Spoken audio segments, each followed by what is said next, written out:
जिन्होंने असी दिल्ली के भ्रिष्टाचारियों के खिलाफ लड़ते हुए देखिए, वो खुशी की गल है कि अज साडे कोल पहुंच चुके हैं। तो अन्ना जी तुहानू इत्थे जी आयां नूं असीं पंजाब विच आके तुहानू जी आयां आखदे हां, आपको जी आयां कहते हैं। पर सानू खुशी की गल है साडे देश की फौज की अगवाई करने वाले साडे जनरल वीके सिंह जी श्री अन्ना हजारे जी का स्वागत करने वास्ते ते आए हैं। वीके सिंह जी का उन्होंने दे नाल आए श्री संतोष भारती जी, एडिटर चौथी दुनिया जी और श्री जूफी जलानी जी। मैं सब तो पहला सदा देना हाँ जी श्री जूफी जलानी जी नूं और साडे रैया विच आके ये कार्यक्रम में शामिल हुए इन्हां दा मैं स्वागत करदा श्री जूफी जलानी जी। हिंदुस्तान के आम जनता के दिलों की धड़कन जनाब अन्ना साहब, बहादुरों के बहादुर हिंदुस्तान की बागडोर अपने हाथों में रख करके हिंदुस्तान की आन शान बरकरार रखने वाली शख्सियत जनाब जनरल वीके सिंह साहब, कलम का योद्धा। जब जब हिंदुस्तान के गरीब जनता ने आवाज दी अपनी गुर्बत के लिए, अपने कलम से लिखकर हिंदुस्तान में इनकलाब पैदा करने वाली शख्सियत चीफ एडिटर चौथी दुनिया संतोष भारतीया जी, डाइस पर मौजूद सारे हजरात, रैया की धरती की तमाम आम जनता, सबसे पहले तो पंजाब की धरती को मेरा सलाम और पंजाब की धरती के पंजाबी शेरों को मेरा सलाम। समय की पुकार है, वक्त का तकाजा है, हिंदुस्तान की आम जनता आवाज दे रही है कि कंधे से कंधा, शाना बशाना, कांधे से कांधा मिलाकर के उठ खड़े हो।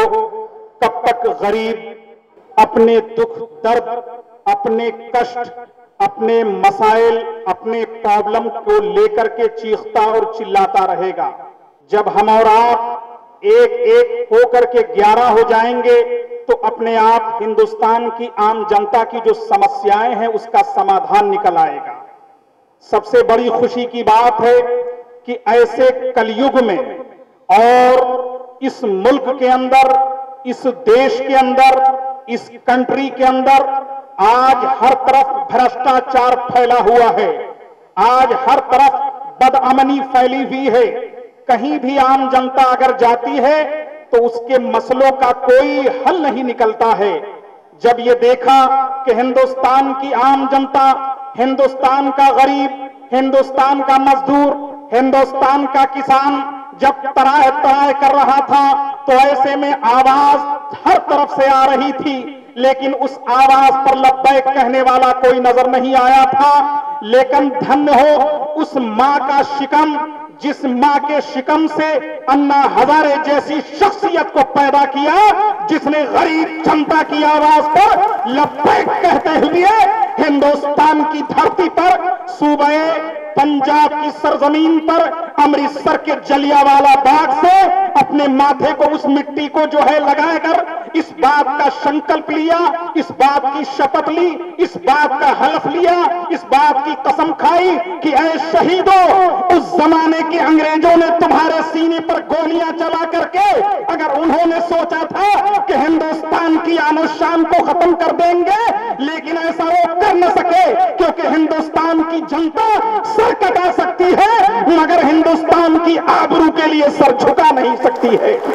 ऐसे पीरियड में, ऐसे दौर में, ऐसे माहौल में कल उन गोरों का दौर था, आज इन भ्रष्टाचारी कालों का दौर है और इन कालों को रैया की धरती से आवाज दे करके हिंदुस्तान की आम जनता बताना चाहती है कि अन्ना हजारे जैसी शख्सियत, जनरल वीके सिंह जैसी शख्सियत, संतोष भारतीय जैसी शख्सियत और रैया की आम जनता जैसी शख्सियत अपने सर कटा देगी मगर हिंदुस्तान के गरीब जनता की आबरू को कभी खत्म न होने देगी। हमें उम्मीद है कि आज रैया की धरती से एक इनकलाब की जो आवाज आज उठेगी, हिंदुस्तान के गोशे गोशे में जाकर इस बात का पता देते हुए उठेगी कि पंजाब के सारे पुत्र पंजाबी शहर जाग चुके हैं हिंदुस्तान की तकदीर को बदलने के लिए, अन्ना हजारे की आवाज पर आवाज देने के लिए।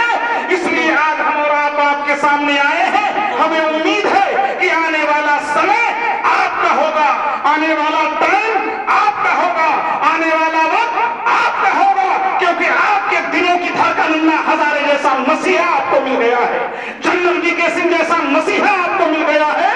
आपको मुत्तहिद होने की जरूरत है, एकता पैदा करने की जरूरत है, अखंडता पैदा करने की जरूरत है।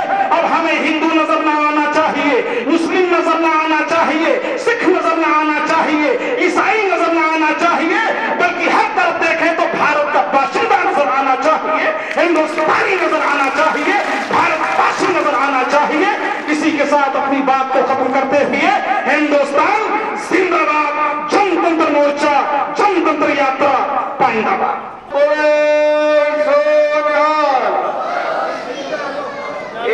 श्री जूफी जिलानी जी जिन्हों ने देशभक्ति की भावना को साडे अंदर जगाया। हुण मैं सदा देना श्री संतोष भाटिया, चौथी दुनिया एडिटर चीफ, जो साडे नाल अपने विचारों की साझ करनगे। श्री संतोष भाटिया, एडिटर चौथी दुनिया। कर रही है कि लोग, माताओं बहनों, मैं यहाँ पर इसलिए नहीं आया हूँ कि मैं आपसे कहूँ कि आप बातों को सुनो और अपने घर में चुपचाप वापस चले जाओ। मैं लिखने पढ़ने वाला हूँ, अखबार में काम करता हूँ और इस जिम्मेदारी के साथ मैं इस अन्ना जी के साथ शामिल हुआ हूँ कि मैं उन सब से जाके बातचीत करूँ जो कहते हैं कि हम पढ़े लिखे हैं, जो कहते हैं कि हम सोचते समझते हैं, और जो कहते हैं कि हम इस देश के गरीब आदमी की, इस देश के दुखी आदमी की, इस देश के नौजवानों की परेशानी से परेशान हैं। अगर आप नाटक में कहते हैं तो मुझे कुछ नहीं कहना, लेकिन मेरा मानना है कि पंजाब के लोग जैसा बताते हैं वैसा ही करते हैं, वैसा ही सोचते हैं। और आज जब अन्ना हजारे जी ने दुर्गाना मंदिर में अपना मत्था टेका और उसके बाद स्वर्ण मंदिर में गए और वहां जाके बैठ गए, जनरल साहब और अन्ना साहब ने क्या सोचा मुझे नहीं पता, लेकिन मुझे लगा कि शायद बाबा जी ने उनको वहां कहा होगा कि आप यहाँ बैठो, यहाँ से ताकत लो और पंजाब के हर आदमी को मेरी याद दिलाकर उसे कसम दिलाओ कि दोबारा आज़ादी के लिए लड़ने का वक्त आ गया है, उसकी अगुवाई पंजाब के लोग करें। अगर अन्ना जी को बाबा जी ने ये इशारा दिया वहां पर, और अन्ना जी ने उसके बाद जब जलियांवाला बाग में जाके मत्था टेका जहां पे शहीद हुए थे, अन्ना जी की आंखों में आंसू थे। उन आंसुओं की सौगंध मैं आपको देने आया हूं। आप अगर सोचते समझते हैं तो मैं आपको मंदिर की, मैं आपको गुरुद्वारे की, गुरु ग्रंथ साहब की, बाबा जी की सौगंध देने आया हूं कि इस देश के गरीब के लिए लड़ने का वक्त आ गया है। और वो लड़ाई कोई राजनीतिक दल नहीं लड़ेगा, क्योंकि राजनीतिक दलों ने 67 साल में इस मुल्क की आंखों में से आशाओं के सारे सपने छीन लिए, लोगों के विश्वास को तोड़ दिया। अब अगर कोई लड़ेगा तो अन्ना हजारे जैसा शख्स जिसके पास कोई ताकत नहीं है लेकिन एक सपना है, जिसके पास एक टूटी फूटी भाषा है जो सीधे आपके दिल में असर करती है, अगर कोई लड़ेगा तो उनका साथ देने जनरल वीके सिंह जैसा योद्धा लड़ेगा जिसने भारत की सेना का नेतृत्व किया और देश के जाने माने भारत के सेनाध्यक्षों में गिने जाते हैं। मैं उन लोगों से ये निवेदन करने आया हूं जो लिखने पढ़ने वाले लोग हैं कि कमरों में बैठने का, घरों में लिखने का वक्त खत्म हो गया।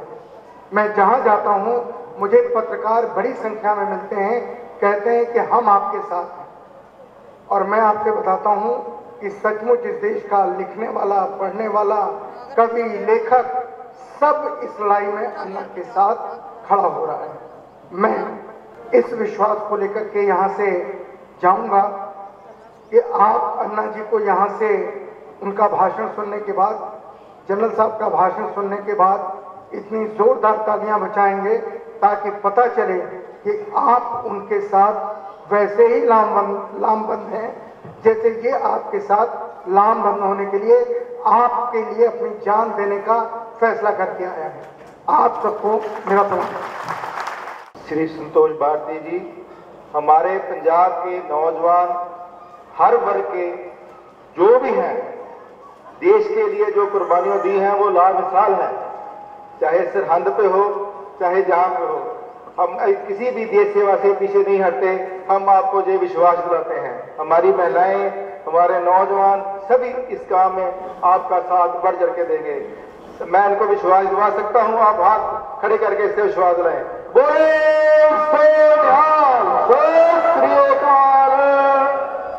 ਹੁਣ मैं ਤੁਹਾਡੇ सामने एक महान शख्सियत जनरल वीके सिंह, जिन्हां ने पहला साड़ियां सरहदां दी राखी की, दुश्मनां दे दंद खट्टे कीते, वो हुण साडे विच इत्थे बैठे हन।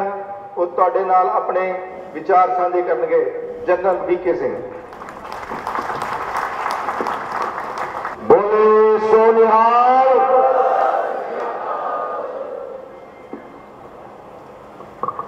जिन्हें साढ़े इत्थे बुजुर्ग है, भरा है, माता है ते भैणा, तुहानू सबनू मेरा नमस्कार कि तुसी इत्थे आए। और जिन्ना तुहाडा जोश दिख रहा है पंजाब विच, उन्ना जोश कित्थे भी नहीं दिखाई दिया। तुहानू सबनू एक बार फिर नमस्कार, तुहानू सबनू मुबारकबाद। और तुहानू सबनू इस चीज की लोड़ है कि अगे भी लड़ाई की तैयारी करनी है। मैनू पंजाबी नहीं आती है, मैं ठीक गल्ला नहीं कर सकता, तो मैं हूँ हिंदी गल्ला करांगा। देखिए, एक किसी टाइम पर एक पुराना शेर था, साहिल मकसूद पर ले चल खुदारा ना खुदा, आज हिंदुस्तान की किश्ती बड़ी मुश्किल में है। हमारी किश्ती वाकई में बड़ी मुश्किल में। पिछले 65 साल कुछ नहीं हुआ है। आज क्या देखते हो आप? बेरोजगारी है, महंगाई है, हर एक तरफ लूटपाट है, भ्रष्टाचार की कोई सीमा नहीं है। तो कभी आपने कभी ये सोचा कि ये क्यों हुआ है? मैं बताता हूं क्यों हुआ है। ये इसलिए हुआ है कि हम सब इन 65 सालों के अंदर सोते रहे। इन 65 सालों के अंदर हमने एक ऐसे राजनीतिक तंत्र को उभरने दिया, बढ़ने दिया, जिसने हमारा नुकसान किया है, फायदा नहीं किया। आज जरूरत है इस चीज के बारे में सोचने की। मैं एक दुनिया की सबसे दूसरी बड़ी फौज का नेतृत्व कर चुका हूं और मैं ये जानता हूं कि किस तरीके से हर आदमी को काम दिलाया जा सकता है, खासकर हर युवा को। कई लोग कहते हैं कि हमारे पास जादू की छड़ी नहीं है, हम कहां से काम दिलाएंगे। है जादू की छड़ी, वो जादू की छड़ी आपके हाथ में है।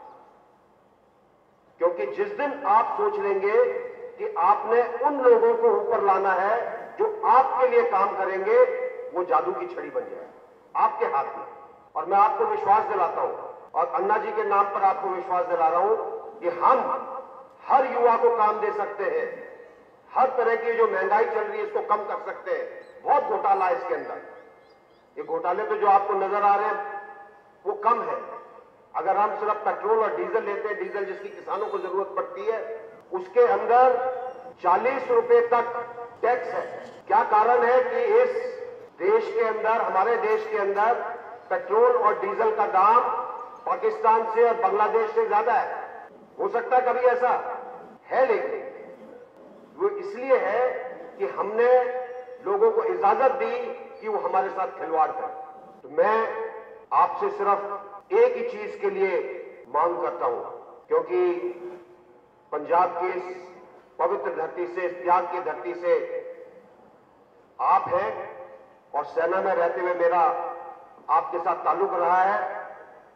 मैं उम्मीद करता हूं कि आप मेरी बात जरूर मानेंगे। मानेंगे या नहीं? एक बार जोर से बोलिए, मानेंगे? मानेंगे या नहीं? इस जनतंत्र मोर्चे के साथ ये जो मुहिम शुरू हुई है लोगों को जगाने की, उसमें सबसे पहले अपने आप को शामिल करें।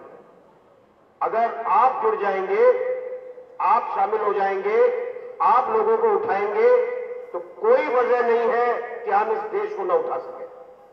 और जिस दिन आप सब जुड़ जाएंगे और आप सब आवाज लगाएंगे, नारा लगाएंगे, उस दिन मानकर चलिए भ्रष्टाचार खत्म हो जाएगा, बेरोजगारी खत्म हो जाएगी, महंगाई खत्म हो जाएगी। अगर आप ये चाहते हैं या नहीं? अगर आप ये चाहते हैं तो इसके साथ जुड़िए, इस मुहिम के साथ जुड़िए जो आपकी मुहिम है, मेरी मुहिम नहीं है। मैं भी रिटायरमेंट के बाद आराम कर सकता था, लेकिन मैं आपके साथ इसलिए जुड़ रहा हूं कि मुझे दर्द होता है एक आम आदमी के आंसू देखकर, और ये आंसू तभी जाएंगे जब हम सब मिलकर कंधा से कंधा मिलाकर आगे बढ़ेंगे। मंजूर है? मंजूर है? तो जो बोले सो निहाल, सत श्री अकाल। आप सबको एक बार फिर इसी आह्वान के साथ, और जो लोग कंप्यूटर देखते हैं जनतंत्र मोर्चा.org जरूर देखिए, उसके ऊपर जनतंत्र मोर्चे के 25 सूत्रीय कार्यक्रम दिए हुए हैं, जिसके अंदर हमने बताया है कि हम क्या कर सकते हैं और क्या हमको हिंदुस्तान की खुशहाली के लिए, आम आदमी की खुशहाली के लिए करना चाहिए। और आखिर में मेरे साथ एक बार भारत माता का नारा बोलिए, इनकलाब जिंदाबाद का नारा बोलिए। भारत माता की, भारत माता की इनकलाब, इनकलाब, वंदे।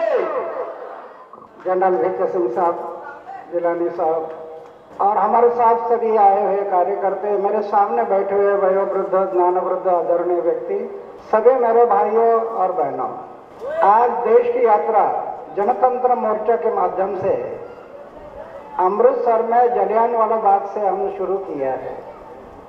उसका कारण जलियांवाला बाग में जो शहीद भूमि है उनको नमन करके वो भूमि की मिट्टी हम अपने सर पर लगाई और आज प्रतिज्ञा की है कि शरीर में प्राण है तब तक समाज और देश के लिए हम लड़ते रहेंगे, लड़ते रहेंगे।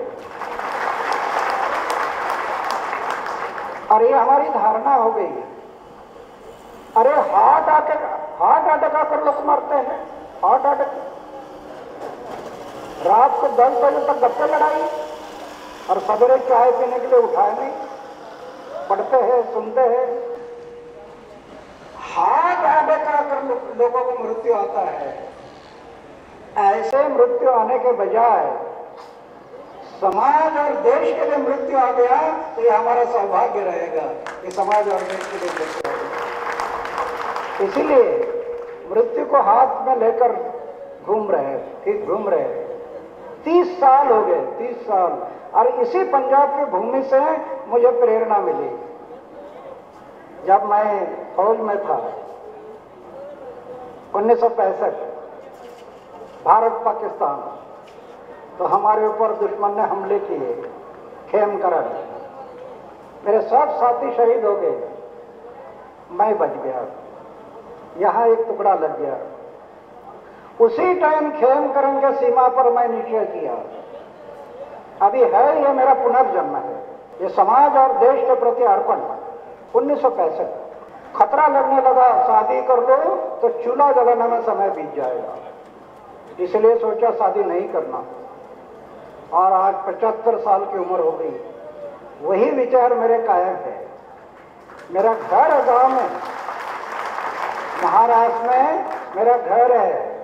40 साल हो गए घर में गया नहीं, 40 साल। 3 भाई है, 3 भाई हैं। वो भाई के बच्चों का नाम क्या है पता नहीं है। करोड़ रुपए की योजना अपनाई, करोड़ रुपए की, कहीं बैंक बैलेंस नहीं है। सोने का एक बिस्तर है, खाने का एक प्लेट है, बस। मंदिर में रहता हूं, सिर्फ सोने का बिस्तर, खाने का प्लेट।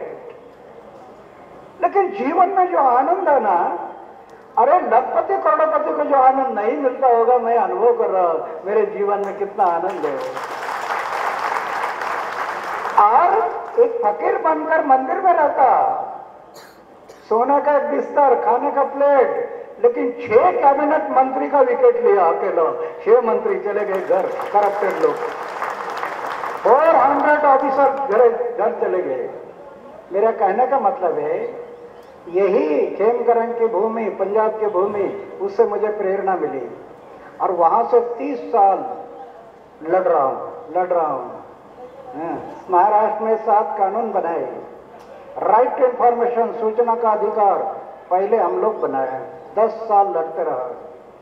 और उसके बाद अभी राइट टू इंफॉर्मेशन क्या फर्क हो गया पता है? 2G स्पेस घोटाला बाहर आ गया ना, आदर्श सोसाइटी घोटाला बाहर आ गया, खेल घोटाला बाहर आ गया। ये राइट टू इंफॉर्मेशन कितनी शक्ति है। अभी पीछे पड़ा है जन लोकपाल, बार बार सरकार धोखाधड़ी दे रही है, बार बार। उनकी नीयत साफ नहीं है, नीति साफ नहीं है, नीयत साफ नहीं। लेकिन हम लोग छोड़ेंगे नहीं, शरीर में प्राण है तब तक समाज और देश के भलाई के लिए जन लोकपाल लाकर ही रहेंगे, लाकर रहेंगे, लाकर रहेंगे जन लोकपाल। अभी एक पार्ट तो उन्होंने लाया, जन लोकपाल के साथ साथ राइट टू रिजेक्ट। ये गुंडा लोग अंदर जा रहे हैं ना, विधानसभा और लोकसभा, आप देख रहे हैं, पढ़ते हैं। हमारे संसद में कितने लोग बैठे हैं? 163 लोग है, दागी है 163 लोग। क्या होगा देश का? और 35 मंत्री में 15 मंत्रियों पर आरोप है, क्या होगा देश का? इसीलिए हम लोग महाराष्ट्र में 2 सरकार बदल गई, 2 सरकारें बदली महाराष्ट्र में, लेकिन अभी हमें लग रहा सरकार बदलकर काम नहीं होगा, सत्ता बदलकर काम नहीं होगा, संपूर्ण व्यवस्था परिवर्तन होना जरूरी है। और वो व्यवस्था परिवर्तन के लिए अभी देश भर घूम रहे हैं हम लोग। आज से शुरुआत हो गई, 1.5 साल घूमेंगे, 1.5 साल।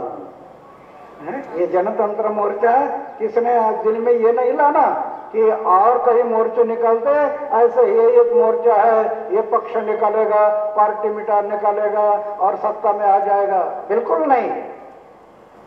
जनतंत्र मोर्चा कोई इलेक्शन नहीं लड़ेगा, जनतंत्र मोर्चा किसी पक्ष और पार्टी को सपोर्ट नहीं करेगा।